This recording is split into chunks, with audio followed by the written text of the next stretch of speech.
트렌드 코리아 구독자 여러분 안녕하세요. 저는 전명입니다. 오늘 이혜은 박사님 모시고 재미있고 인사이트 넘치는 얘기 나눠보겠습니다. 박사님 안녕하세요. 안녕하세요. 오늘은 아주 반짝이고 아름다운 보석 이야기를 해볼 거라고요. 네, 맞습니다. 보석이 너무나 아름답고 또 너무나 반짝이지만요. 사실 그 뒤에는 엄청난 그늘이 숨어 있습니다. 다이아몬드 1캐럿 캐기 위해서는 흙을 거의 2.5톤 파헤쳐야 되고요. 물도 500리터나 필요합니다. 탄소도 엄청나게 많이 배출이 되고 결국 광산 개발을 한다는 것이 생태계 파괴를 하는 것이기 때문에요. 문제가 많습니다. 거기다 더해가지고요. 요즘은 보석 관련해서 노동력 얘기가 많이 나오죠. 제3세계 국가들의 광산들에서는 노동력 착취가 굉장히 심각하고요. 어린아이를 강제 동원한다는 이야기도 많고 콩고 같은 곳에서는요. 보석 채굴이 결국 내전이나 인권 유린의 원인이 돼서 블러드 골드, 피 묻은 금 아니면 분쟁 다이아몬드, 컨플릭트 다이아몬드 이런 말이 있을 정도입니다. 이러한 환경 문제 그리고 노동력 문제를 해결할 수 있는 것으로 새롭게 주목받는 보석이 있다고 하던데요. 네, 맞습니다. 그게 바로 랩그로운 다이아몬드라는 것입니다. 우리가 보통 랩그로운 혹은 랩다이아 이렇게 많이 부르는데요. 말 그대로 실험실에서 만든 다이아몬드입니다. 그래서 천연 다이아몬드 씨앗을요. 고온 고압 환경에서 성장을 시킨 겁니다. 화학적으로 물리적으로 또 광학적으로요. 우리가 아는 천연 다이아몬드랑 완벽하게 동일해요.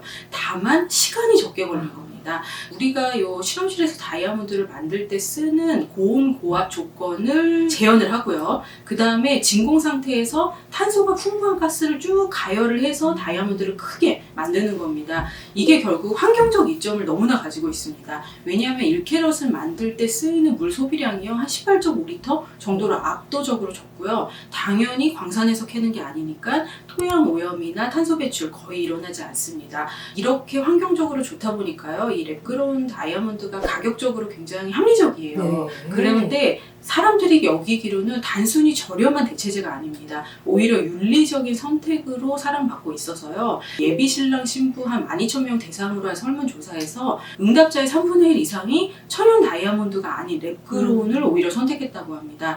그러다 보니까 런던의 한 보석업체가 조사한 바에 의하면요. 지난 5년간 랩그로운 다이아 시장이요 2,860% 이상 엄청나게 증가했다는 발표도 있었습니다. 가격도 합리적인데 또 사회적으로 윤리적으로 의미도 있으면 아무래도 사람들의 선택이 아주 폭발할 것 같습니다.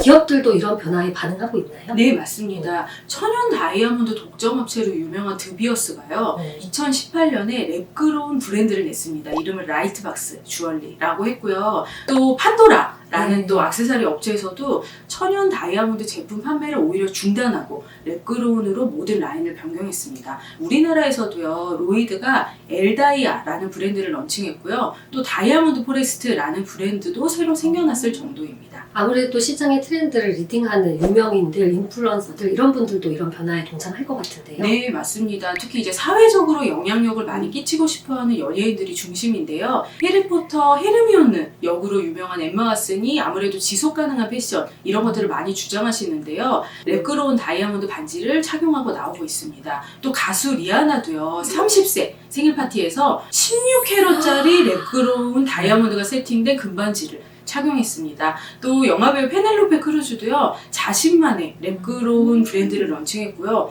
무엇보다 레오나르도 디카프리오는 랩그로운 회사에 투자를 하고 있다고 합니다. 이것 말고도 실험실에서 이렇게 생성되는 자라나는 그런 보석들이 있을까요? 다이아 다음으로 인기가 많은 사파이어, 루비, 에메랄드도요 요즘은 실험실에서 만들고 있습니다. 사파이어도 알루미나 분말을 이제 불꽃에 녹여가지고 제작을 하고요. 루비 같은 경우는 그 제작에 이제 크롬을 넣으면서 붉은색을 구현을 하고요. 에메랄드 같은 경우는 플럭스 성장법이라는 것이 있다고 해요. 그래서 천천히 성장시키는 방법으로 천연과 동일한 보석을 만들어내고 있습니다.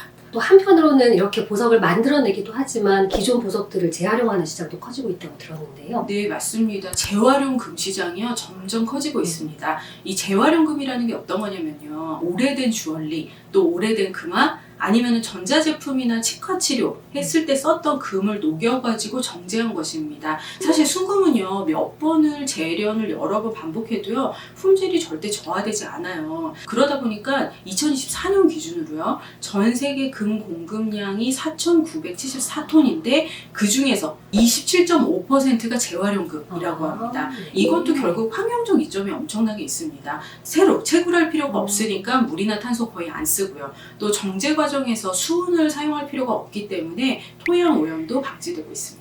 이런 것들이 앞으로 비즈니스화가 될 수 있을까요? 네, 맞습니다. 어떤 회사에서는요, 재활용금 자체를 비즈니스 모델로 삼으셨다고 해요. 인도가 금 좋아하는 걸로 유명한 건 알고 계실 텐데요. 인도의 타니슈크라고 하는 굉장히 큰 주얼리 회사인데 거기서 골드 익스체인지 프로그램이라는 걸 했습니다. 고객이 가져온 오래된 금 주얼리를 눈앞에서 바로 녹여서 또 그 가치를 그대로 담은 새로운 디자인으로 만들어주는 거죠. 그래서 인도에서는요, 새로운 금보다 오래된 금이 더 가치가 있다라는 메시지가 굉장히 잘 소구된다고 합니다. 거기다 더해가지고요, 재활용금 전문 브랜드들이 나타나고 있어요. 뉴욕의 오토믹 골드, 런던의 퓨어 주얼스, 미국의 또 나이렛, 한국에서도요, 금 거래소가 재활용금 생산 및 재활용금 인가공 서비스를 제공하고 있어서요, 런던 금시장 협회에서 말 그대로 K 재활용금을 열심히 수출하고 계시다고 합니다. 지금 말씀해주신 랩그로운 혹은 재활용된 보석들이 이어서 소비자들에게 사랑받을까요? 계속 성장할까요? 네, 성장할 것으로 보입니다. 왜냐하면요, 사람들이 보석을 대하는 인식이 달라졌기 때문입니다.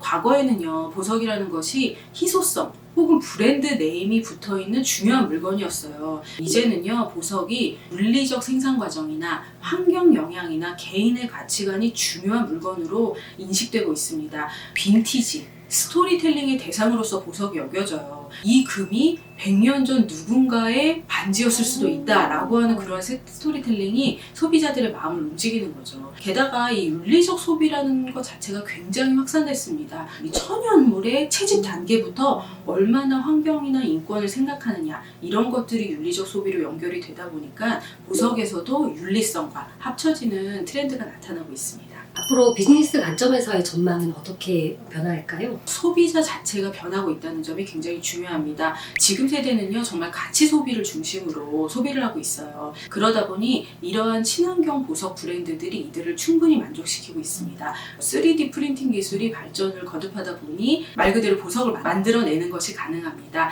그리고 산업도 많이 재편되고 있어요. 앞서 말씀드렸듯이 전통 천연보석 기업들도요, 결국 친환경을 선택하지 않을 수가 없게 되고 있습니다.